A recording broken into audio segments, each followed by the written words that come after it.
Hello, welcome everyone. We're so happy to be here with you.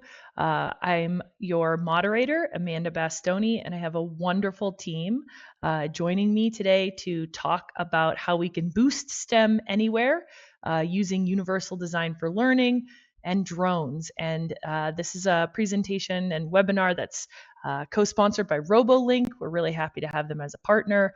And we have some team members from CAST here today too, so the creators of Universal Design for Learning. So I want to just skip right ahead to our introductions. You have access to the slide here, and we will share that bit.ly link in the chat with you. So if you want to enlarge the screen or you want to change the font, you can go ahead and do that. You have all of your accessibility features. In the meantime, we would love to get to know you because that's going to make it easier for us to give you a very personalized presentation and answer any questions you might have. So here's what we'd like to ask. If you could, in the chat, add your name, your role, the grade level you work with, and then we are going to actually have a poll that you can respond to telling us about your experience with educational drones. And to model that, I'm going to have the presenters or the panelists introduce themselves as well. So why don't we start with you, Jessica, and then we'll go to Chris, Adrian, and Lori. Great. Hi, I'm Jessica Hall. I work at CAST and I lead data analysis, visualization, and I'm focused on equity and accessibility like all of my colleagues at CAST, and very excited to talk with you today about our Take Flight project. Awesome. Chris, we'd love to hear from you next. Hey, I'm Chris Hesselbein with the Northwest STEM Hub here in Oregon. And my experience with educational drones is that we ran some teacher PD. We got a lot of teachers together and they're using the Take Flight curriculum to work with their students, connecting with industry partners and engaging with them. And personally, I have used some drones to make some videos. So it's pretty exciting. Awesome. Thanks, Chris. All right, Adrian. I am Adrian White. I'm Director of Marketing at Robolink, where we make CoDrone EDU, a STEM drone for grades 5 and up. I want to mention my teammate Frankie Baker is here today and in the chat, so be sure to say hi to her. My experience with drones has happened entirely on the job. At Robolink, part of our onboarding is you get to start playing with drones and programming them. I was a liberal arts kid, studied English and art history, so I'm kind of an example of how no matter what you study, no matter what you think your future career will be, you could end up using drones today. Awesome. Thank you. Lori, you're up next. Hi, I'm Lori Prewandowski. I work in the Kearsarge Regional School District in New Hampshire. I'm a digital learning specialist. I work in grades 6 through 12. I started with the Take Flight program in January of 2023 with a 7th grade math teacher. So we were one of the schools that was kind of on the foundational level. So I've kind of watched it evolve over those past few years. And in terms of educational drones, we are definitely using the curriculum.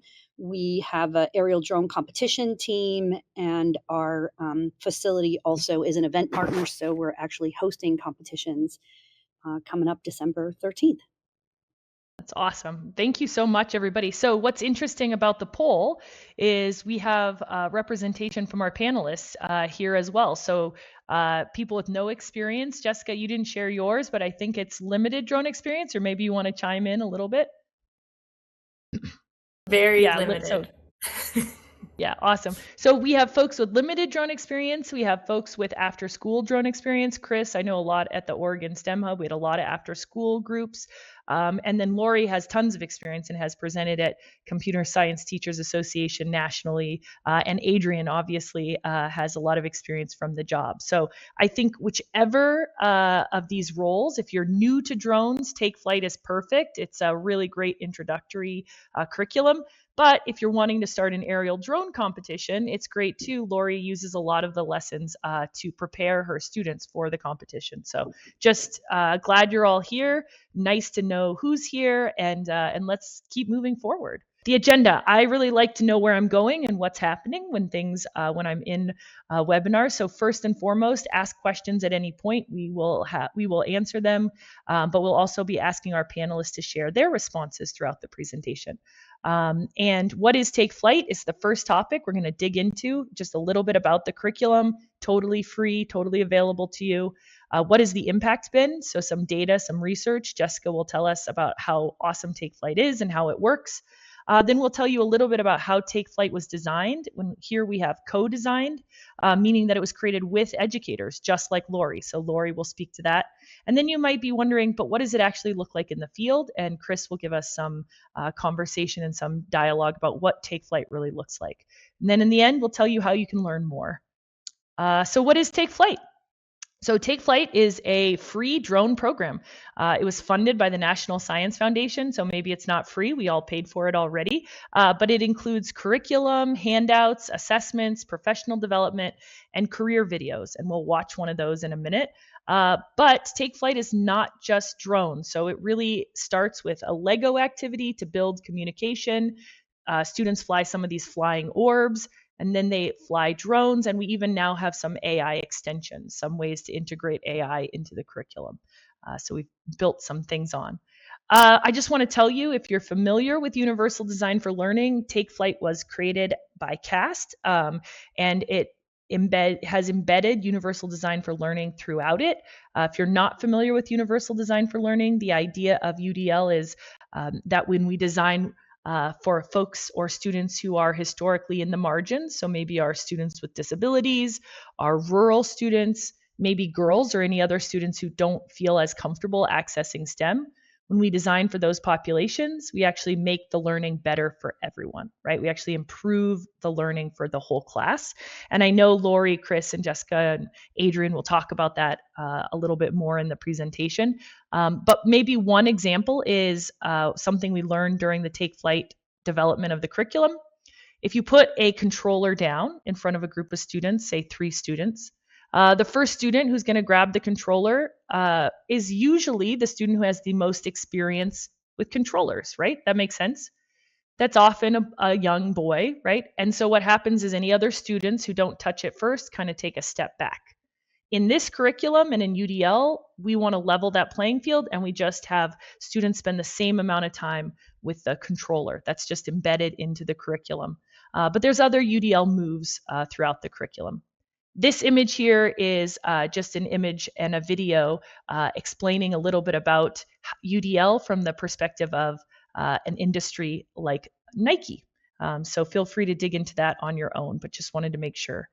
So an overview of the Take Flight curriculum, you can access it here. There are 6 missions, 18 challenges, and 1 student portfolio that students create.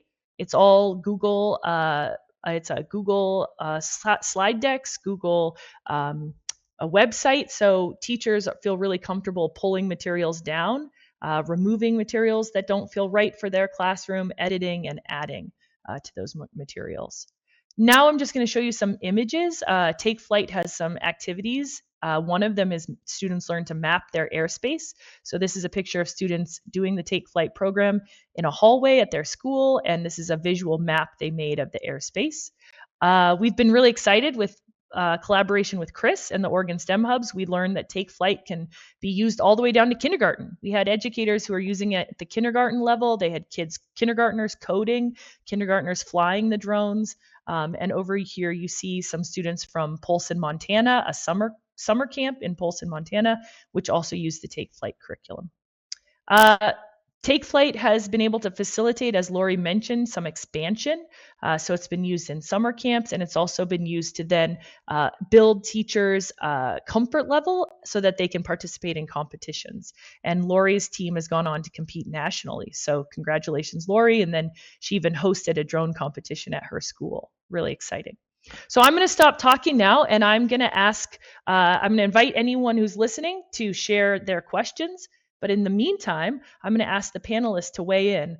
What makes the Take Flight program different from other STEM or drone-based programs? And I'll start with Lori, then I'll go to Adrian, Chris, and Jessica. We'll work the opposite way this time. So we've had drones for a long time in my district, but we never had a curriculum. And I think the most important thing is this curriculum has a team approach. It's not about a student just doing something individual, working through these modules on their own and getting better at something by themselves. I like that the curriculum has that extension of mimicking that team collaboration, like what's required in the workforce and what's required if you're going to have a drone competition team. This curriculum is relevant because it has all kinds of STEM careers. So as an educator, you're always looking for that. What am I ever going to use this for? Well, here's what you're going to use this for. Here's how it works.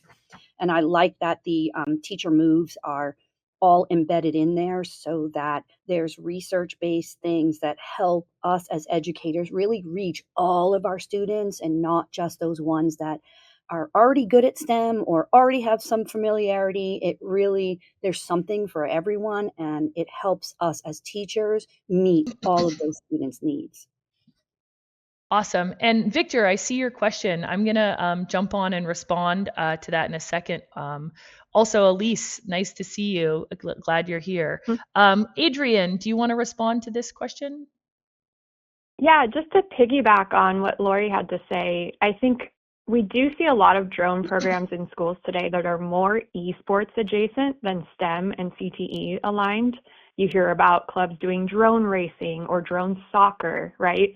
But Take Flight is a rigorous program. It's got curriculum and professional learning built in for STEM and CTE. And then on top of that, students are also getting those skills that we like about esports: communication, collaboration, that teamwork component that Lori was talking about. Awesome. Thank you so much, Adrian. Yeah, that's important to note. If you're a career and technical education teacher, administrator at the high school or middle school level, Take Flight, because it has embedded UDL and because it is aligned with career and technical education high school programs, you can use it as a feeder, and you can use some of your Perkins funding to purchase the materials and the training, and then the curriculum is free.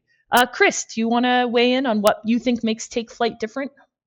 Yeah, I agree with everything that everyone else is saying. I wouldn't recommend a curriculum to teachers. That would be a waste of their or their students' time. It's a fantastic curriculum, but I think I'll just point this out, is that each module in it has a link to a video which it features a woman in STEM using drones in their career. And I think that is just so important for people to see and understand that it's an equity thing, and it's also connected to careers. Those are just really powerful videos.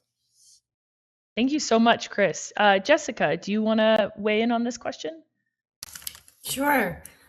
So I think what Amanda mentioned before about the UDL being embedded into it so that every kid feels like they can participate, and teachers or Boys and Girls Club leaders or whoever is leading this can feel empowered and not overwhelmed by it, but feel empowered to encourage those students that might normally be left out or excluded from this type of curriculum or activity, and also that we co-designed it with them. So I've worked in ed tech a long time, and a lot of time ed tech aspires to be designed with teachers in mind, but often it's created by a product designer, and then after the fact, they test it with teachers. Whereas this, we designed it with teachers from the start, and then when things didn't work, our team took it apart and rebuilt it from scratch in some cases. And so I feel really proud of the fact that teachers have been behind it, the work, and embedded through the work throughout, rather than ad hoc. Thanks so much, Jessica. I really appreciate that. I just want to say that a lot of folks agree with you. They appreciate what you're saying, everyone on the panel. And then Victor did ask, have you found more success with drone program in club, class, or summer camp? I would say one of the nice things about Take Flight is the flexibility. So we didn't anticipate it being in like after school programs or kindergarten programs, but because it was designed with Google, teachers are able to just adjust and reimagine. But Chris, do you want to weigh in on that? I see you getting excited. I'd love to hear what you're thinking. Yeah. Yeah, the nice thing is that like each one of these modules, you can kind of like take them, you can do as much or as little as you want. So it's really flexible. And I know that we have done this in summer camps around the area.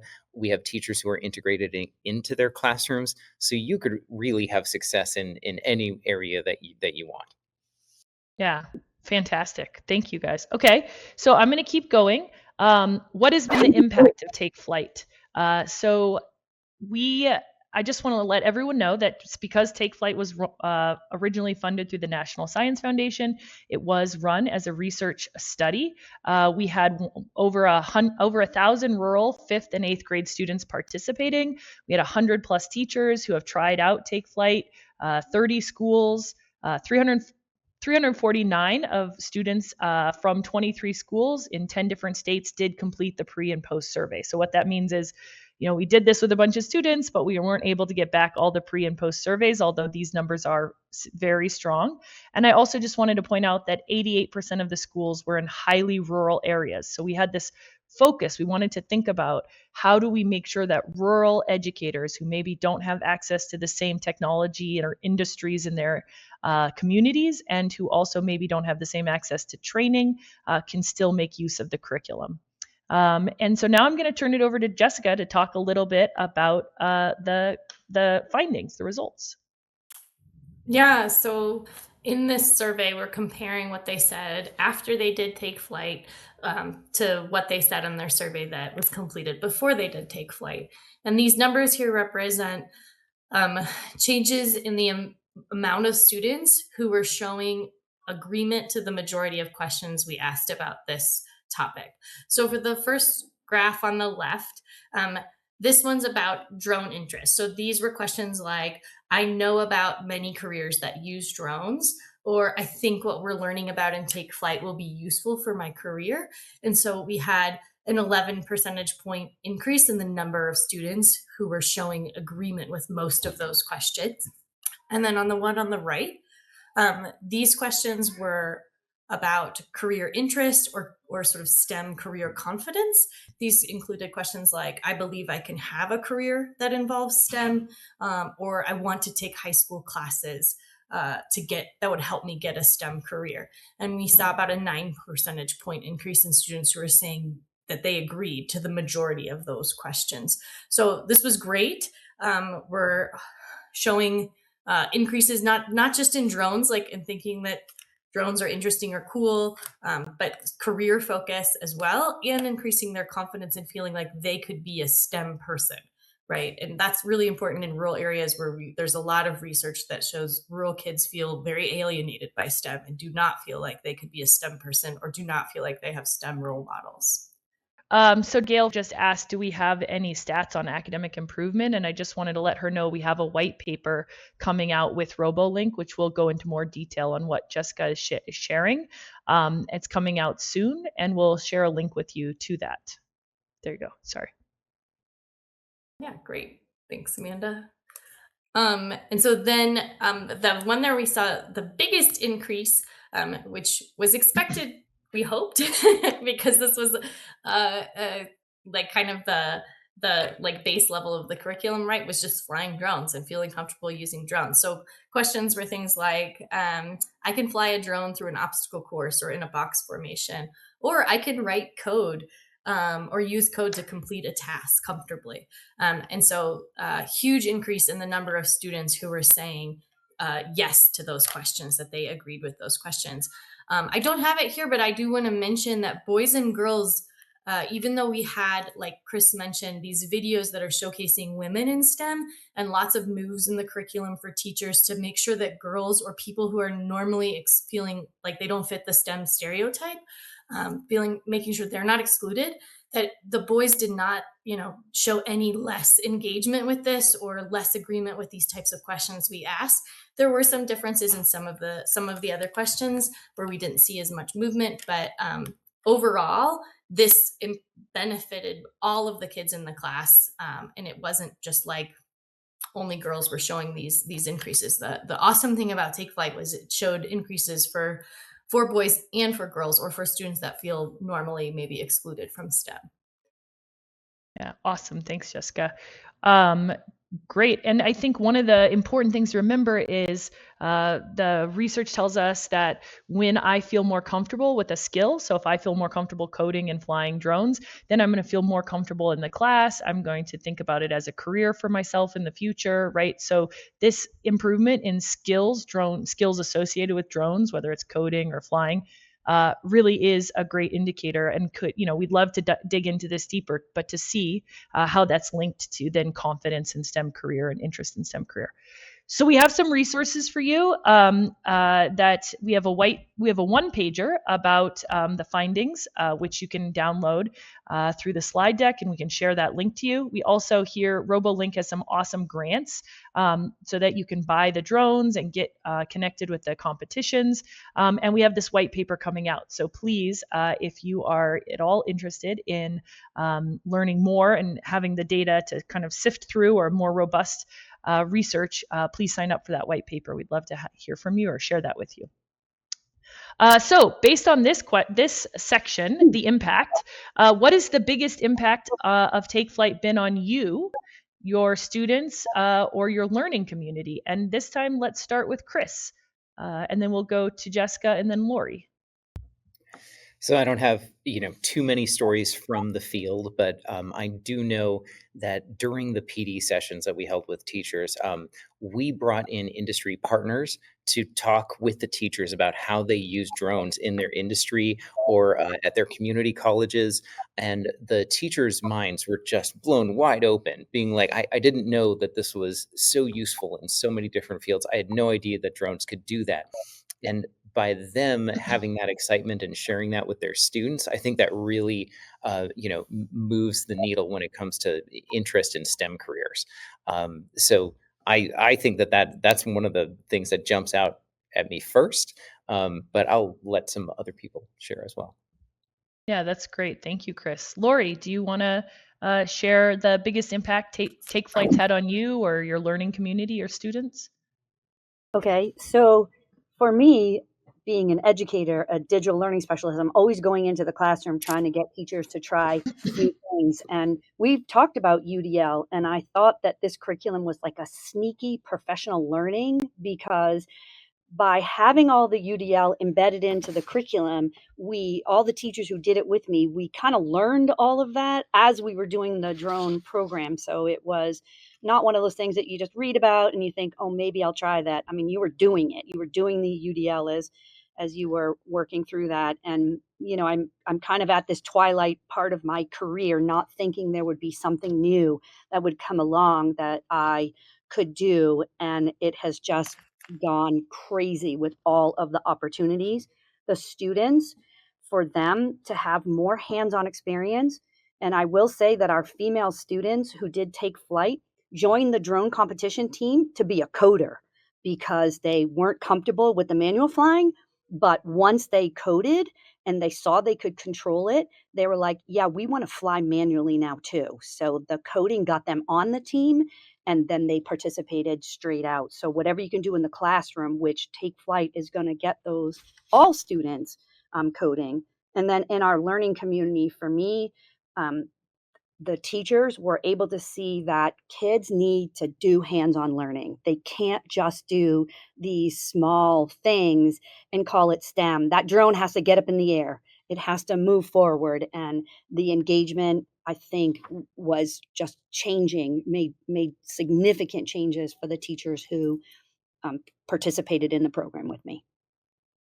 Yeah, thank you, Lori. I'll just add that Take Flight was originally created. We have Elise Bundy on here. I'm so happy she's here. Elise actually was one of our educators who helped us co-design Take Flight, and she brought drones into her math class because the goal of Take Flight was to create a drone curriculum that could be embedded flexibly into any middle school class, right? And so we had science teachers, we had math teachers, all, integrating. Some of them used it every Friday, some of them used it before a break, right? Some of them taught Take Flight as a whole unit. So it was a really a flexible model. And then Chris and his team at Oregon STEM Hub, they blew it wide up because then they took it to after school and kindergarten and summer camp. So it really just took on a life of its own. Jessica, do you want to weigh in on the biggest impact for you? Sure. I'll just add two things. One, I love hearing the individual stories of kids feeling empowered or interested in careers that they otherwise hadn't considered, from folks like Lori and Elise. So that's one piece, is just those individual stories of kids, gaining confidence in a skill is so inspiring. But also, I think from the teacher's perspective, we heard from many teachers, and these are both teachers who really like to stick exactly to the curriculum, and teachers who really like to do fast and loose and adapt it and not follow the order exactly. We heard from both from all ends of that spectrum that they really didn't feel comfortable talking about STEM stereotypes with their kids. And they had no idea how to broach that. And so Take Flight was a nice way for them to feel like they were addressing sort of those career gaps for certain individuals or certain groups of individuals, without having to have conversations that felt uncomfortable to them, or that felt completely outside of what they felt like was their lane as an educator. And so it was a way in for them, and not something that they had done before. So that felt like a huge impact, that we were giving teachers a way to sort of address this issue in STEM of many voices being excluded from it without feeling like they were being political or taking on a big conversation that they weren't comfortable having with their kids. So it was a nice way in for many of them. Awesome. That's so helpful. I want to just share a question that came up. So what are the assessments like? So Jason Bailey asked, what are the assessments like in Take Flight? And Take Flight has built in very short quizzes at the end of each of the missions. But more than that, the assessments are hands-on and designed through the student portfolio. So there's a downloadable student portfolio that's aligned to each of the missions. In total, it makes one portfolio, and students respond to questions. They take part in activities using that student portfolio. So that becomes the overarching assessment. The final mission is also to share what you know. So students put together a presentation, and we've seen this done very flexibly as well. But they share either what they know with their parents, with the principal, with older groups of students. But Lori, I just wondered if you might kind of weigh in on the assessments, just from your perspective. Yeah, as a digital learning specialist, a digital portfolio is really important that kids have evidence of their learning. And so there is a physical portfolio, but I did a digital one with the students, and I have these old iPads. So I had the students take pictures and video. And so everybody was able to see their growth over time. And that's what a portfolio is supposed to do. But the students don't always want to do that in their regular classes. But when they were able to look at all the drone skills that they were gaining, it really brought that focus of this is what experiential learning should look like. It should be a little bit about the formative with those assessments, the quizzes, about the vocabulary. But in the end, it's like, here's evidence of what I can do. Look at these videos. Look at this challenge. Look at this code that I did. Here's video evidence of what I did and how I've grown over however many weeks you're doing the program. So I thought you can't convince a kid better than to show a video of day one when they couldn't do anything, and then they're flying around or coding, to do some kind of complex task. It was awesome. That's great. So that's awesome. That actually is a nice segue into how was Take Flight co-designed. So this was a multi-year project, and as Jessica said, the first year we really had 4 teachers try it out, and then we really heard back from them. What were they thinking? What should we change? And one of the things was this portfolio that Lori's mentioning. Some educators wanted the portfolio so that students could interact with it online. Some felt that with between the drones and the Chromebooks, it was too much, and they wanted to be able to print out the portfolio. So we supply the portfolio as a Google slide deck, so educators can use it online. They can change and adjust it, or they can print it out and students can fill it in by hand, just the old-fashioned way. So now I'm going to tell you a little bit about engagement with educators. So we had 25 more than 25 co-design sessions with educators where we met with them, we asked them directly, how did this lesson go, or how was the curriculum delivered to you? It's on a Google site. Lori was really good about pointing out when things didn't flow right or they were hard to find, but many educators weighed in. That was super helpful. We had 100 plus teachers participate in Take Flight professional learning sessions. We gathered information from them during those sessions. We had 19 one-on-one interviews with teachers where we really took an hour or more to say what's working, what's not working. And then we've presented Take Flight at more than 12 conferences nationally, including at ISTE, at ACTE's Vision Conference. I'll be there next week. If anybody is on and wants to meet up, that would be great. And then also Lori presented at CTSA, so Computer Science Teachers Association. And I love that Lori said the sneaky UDL, and Jessica mentioned the ways we embedded UDL. There are career videos built in. We have guidance built in for the educators, sort of like, hey, during this moment, students might act in this way. Here's a little bit of guidance. So that's in the notes. So we have these Google slide decks, there's notes. We have built-in videos on how to code and fly and develop additional lessons. And then we didn't think this would happen, but teachers had developed their own lessons. So we actually have a playground or a resource center with lessons that were developed by teachers from the field where we share those with everyone. So yeah, embedded secret professional development. I really like that. We were going to show a career video, but I think I want to be cognizant of time. So I'm going to skip the career video for now. I'm going to turn it over to Lori. Lori, we scaffolded the Take Flight curriculum. Do you want to tell us, a little bit about what you thought about those orbs at the beginning? Yeah. So as a digital learning specialist, I do not have my own classroom. I had to convince the teacher to let me come in. And so every time I'm taking their class time, even though like Elise, who's on the call, she was the first one that I worked with and was totally on board with it. You have to be able to justify how much math time you're taking away, because obviously she has to have the assessments with her own curriculum. So at first I thought, oh my gosh, these orbs, they're fun and everything, but how do I put this into the curriculum? And so again, it's those teacher moves that you think you understand how to deliver content, but the orbs were able to level that playing field. As Amanda said, it's not this controller that I actually just did it today with 6th graders. So it's fresh in my mind, and it's they're trying to learn about airflow and it's going all over the place, but everybody's at the same level, and it helps you have those conversations about certain pieces of terminology and classroom safety. And so as much as I wanted to skip that because I felt like I couldn't, kids just want to get right to the drone.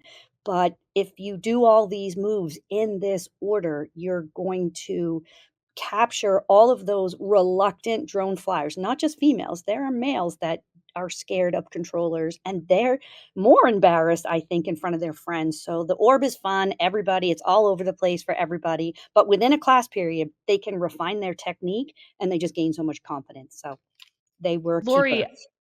I'm going to just ask this question. So Catherine asked, how did you decide what drones to use?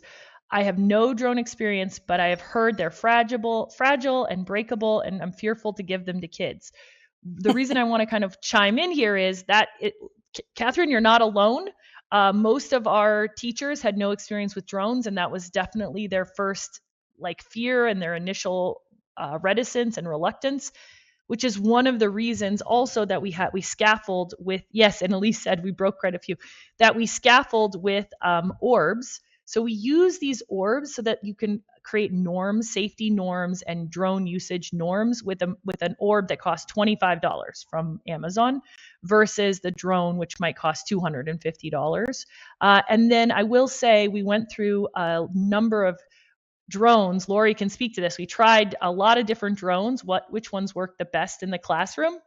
And while we like to think our curriculum is drone agnostic, you could use any drones, we do prefer, or we recommend, or we settled on the CoDrone EDU or the CoDrones because they didn't rely on the internet in the same way. They used radio frequencies. They lit up so you could see which controller was flying which drone. Super easy to pair, super easy for the teachers to start coding right away. Yeah, Chris, this was a year of discovery where we couldn't give teachers a product that was hard to use in the classroom or challenging or not easy to repair. Chris or Lori, I don't know if you want to speak to the CoDrone selection, but please feel free.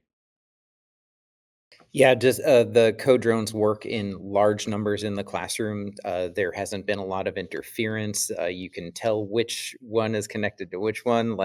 And they do come with little bumpers on them so that the blades aren't just like directly impacting things. They're very small. You don't need special insurance with your school district. You can use them inside. There are a lot of concerns, but once people start using them, it's fine. I think the biggest concern is, do they break? Sometimes they do. You can get replacement parts and stuff. So just kind of think about that as you're going into it. Because Jessica was talking about this a little bit earlier about, sometimes with ed tech providers and platforms, you have product designers who are not educators or aren't co-designing with educators. Part of why our drones are well designed for classroom use is because our team started out with after-school STEM and robotics programs before they designed what they saw as the perfect drone for educators. So that's why you have elements like that multi-drone connection. That's a classroom use case that doesn't come up with professional drones that people are trying to bring into classrooms. That's why we're thoughtful about they're really easy to repair. They actually come with those extra parts so that you can repair them and keep them going and keep them flying. Go ahead, Lori. Yeah. Well, so we had other drones that were cheaper and they only would manually fly and you couldn't code them. And once that broke, you were done because you would have to solder the motor. Who has time or the talent for that? They also didn't hover and allow you in a small classroom to really have as safe as an environment as with the radio frequency. We had drones that were Bluetooth that just stayed in the air because they lost connectivity and we couldn't do anything. And part of the drone competition, you have to use the CoDrone. And so they're very student friendly and students have to repair them themselves in the drone competition. So to use something in the classroom, that would be something they would use outside of the classroom and have that meet that need. But also that in the classroom, the kids can fix these drones themselves. So you're not having to worry about, well, I have this, $200 drone that is ruined forever. It only was flown one time, right? I mean, Yeah. so That's great, Lori. And bounce off the wall pretty nicely when people can't fly them, and they're fine. And that's going to happen when kids don't know what they're doing, and the drone goes up in the air for the first time. It's going to hit the wall. It's going to. Just expect it. And these, are going to tolerate that. And the last thing I'll say is the CoDrone support staff, when we called in with questions, was excellent. So, but if you already own drones, the Take Flight curriculum is there for you, and as long as they're codable, you can definitely integrate and use them. It's just if you're asking us which ones we would purchase, we really settled on and really enjoy the CoDrone product. Lori, did you want to talk about this? Created for and with teachers who had no experience. Yeah, totally. One of the things that Take Flight did was all the teachers got together and we looked at the lessons and we said, this isn't going to work in a regular classroom. A math teacher is not going to have time to put all this together or do this or do that. They're going to need somebody else to come in. This lesson is not realistic. And so out of all the teachers that were part of the cohorts over the 3 years that my school was involved, it was really important that, when Elise and I went to the first one, our drone was up, almost like in the Christmas tree. And we're like, how are we going to go back and teach this? I had tech experience, but not with that drone. And so, all of these things for us as adults, we were able to use our professional judgment, and then we were able to learn the technology that we needed so that we could help the students do it. We were kind of learning 5 minutes before them, really, and it works. So it really is a curriculum that is any teacher can pick it up and do it. Yeah, and I'll just attest to that, Chris. When I came to Oregon and did the STEM Hub trainings, we had educators who'd never flown drones, and by the end of the 6-hour PD plus the lunch, they were flying the drones, coding the drones, doing drone dancing. So really just walking through that curriculum, I think, helped them get there. Okay, so look, just like we planned. So this we believe that you have everything you need in the curriculum to roll the Take Flight program out in your school or in your after school setting or wherever you're teaching your summer camp. We also have a list of the equipment. We don't we don't sell the equipment. CAS doesn't. The creators of the curriculum, we just tell you what we think you should buy. And with a small asterisk, and maybe I'll ask Chris to speak to this, that it's hard sometimes for teachers to just see a curriculum, use it, and feel comfortable. But after these day-long professional development trainings, so one day, and they were off and running, and educators really appreciated not only learning the technical skill of the drones, but learning about universal design for learning. And there's a quote here that says, as much info and skills that I gained about drones, I also took notes and learned about how to lead a very engaging and cooperative training day. So, we model UDL, we take the staff or who is ever there through the curriculum, and then they're off and running and can use it as much as they'd like. Chris, is there anything you want to say to speak to this professional learning, educators needing to kind of have a day learning?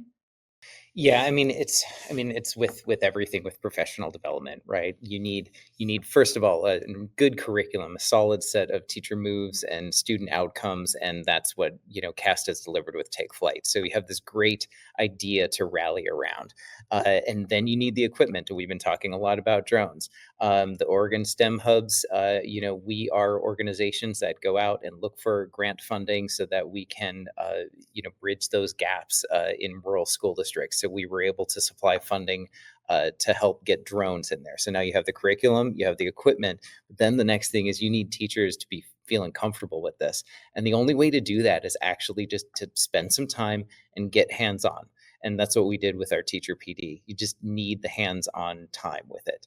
And once the teacher gets hands-on time with it, they feel more comfortable with it, and then they can help the students through it as well. But there is that, adjustment time where you just need to spend some time with it. Just get hands-on, just like your students will do. You can do this.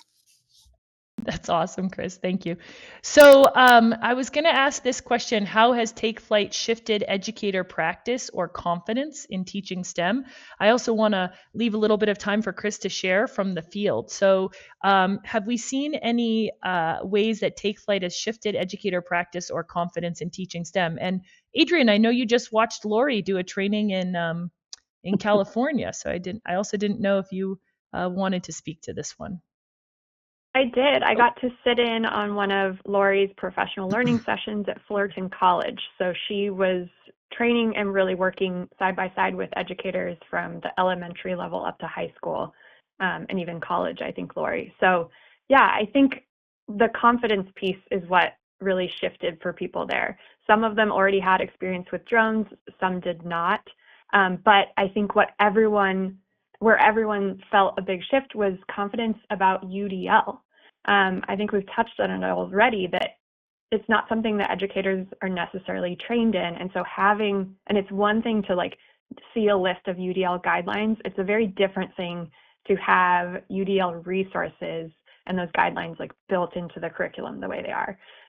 So those career videos, having those resources to help do UDL for them to some extent, I think is what made those educators way more confident taking this back to their students. Lori, I don't know if you have anything to add to that, but that stood out to me. Beyond the drone stuff, it was the UDL piece.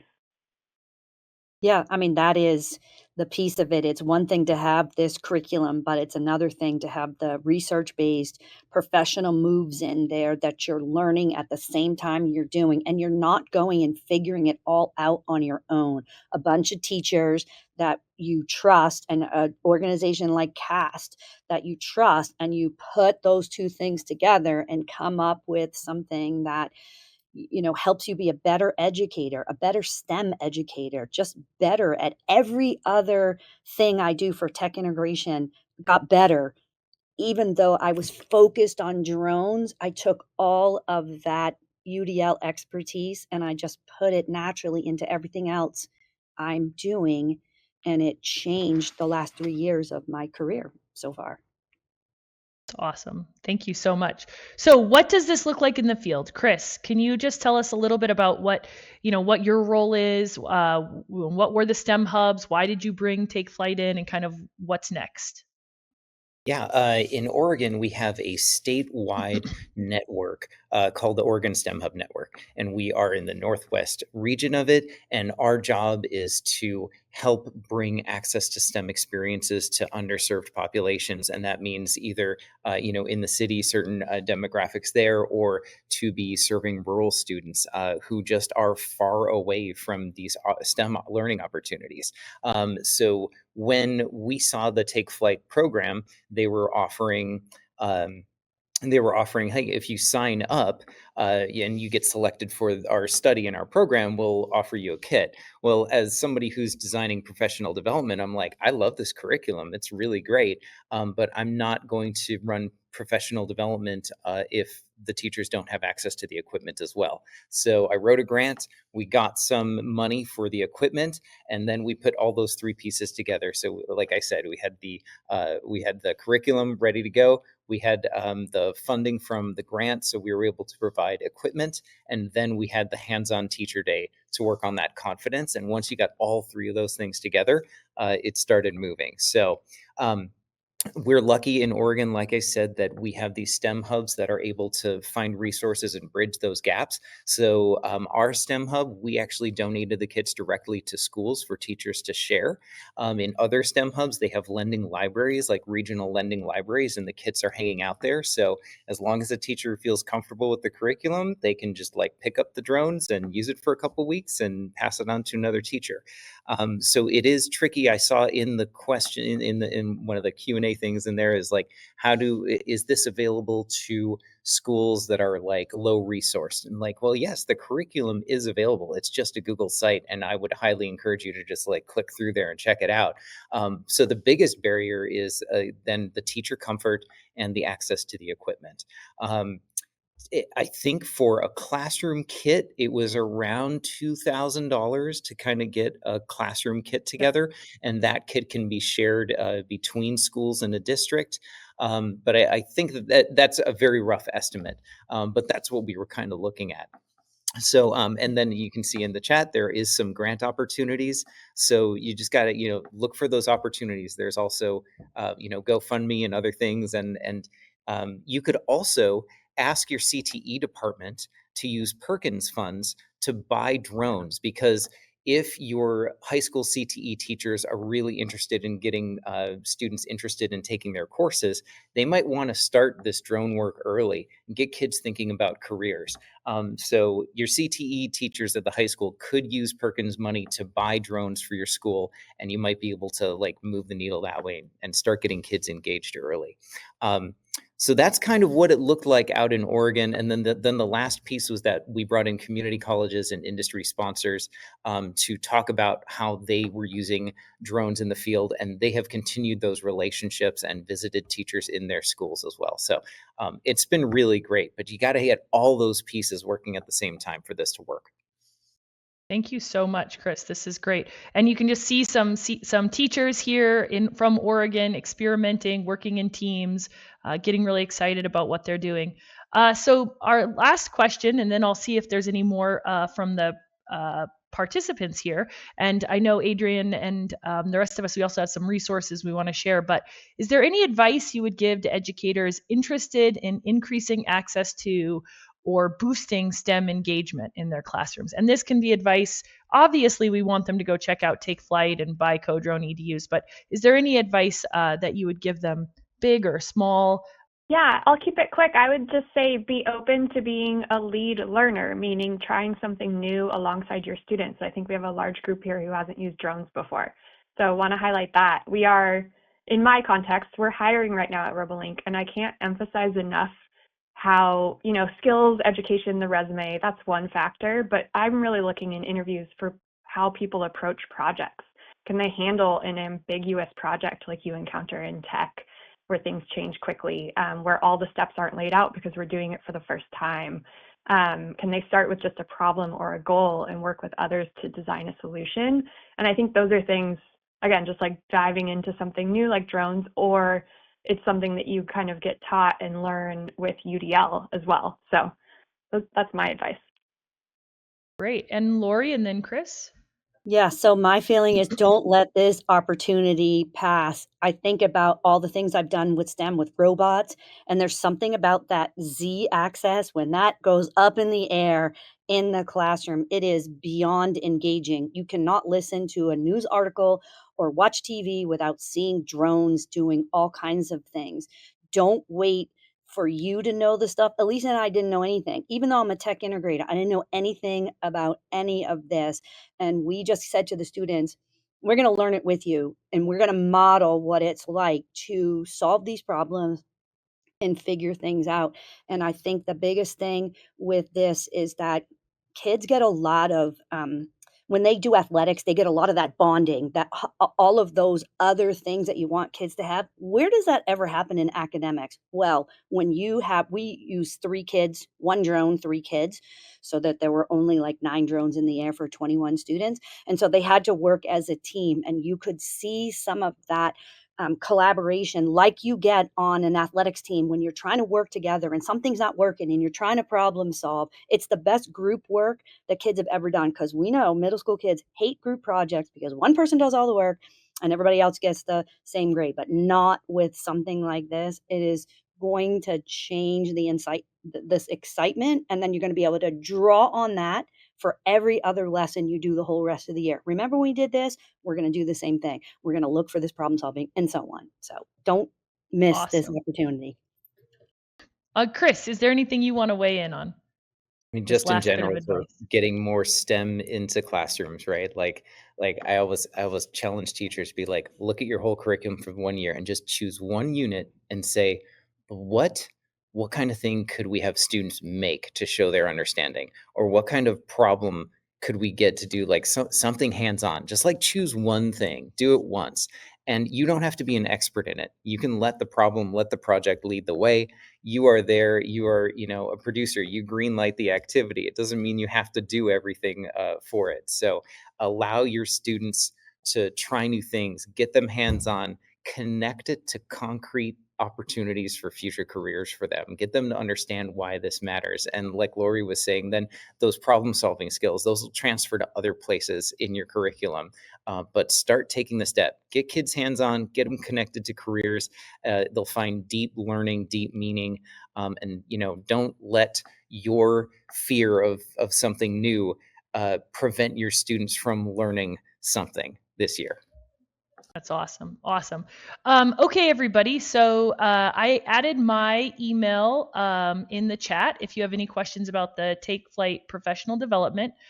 We just want to make sure that we've shared resources with you. So I think Rachel's going to drop in the tiny URL for feedback. So if you want to take a second and give us any feedback on this presentation, we would love to hear what you think. So please take a minute. There's just a reminder that the white paper is coming out. So we'll share the link to that if you want to sign up so you can get the white paper. Robolink has grants and funding available. I also shared a link to a grant. And then we've shared the CAST website and the Robolink website. Before we jump off with the last 5 minutes, I'd like to respond to a couple of questions. Jonathan asked about programs that are available for low resources.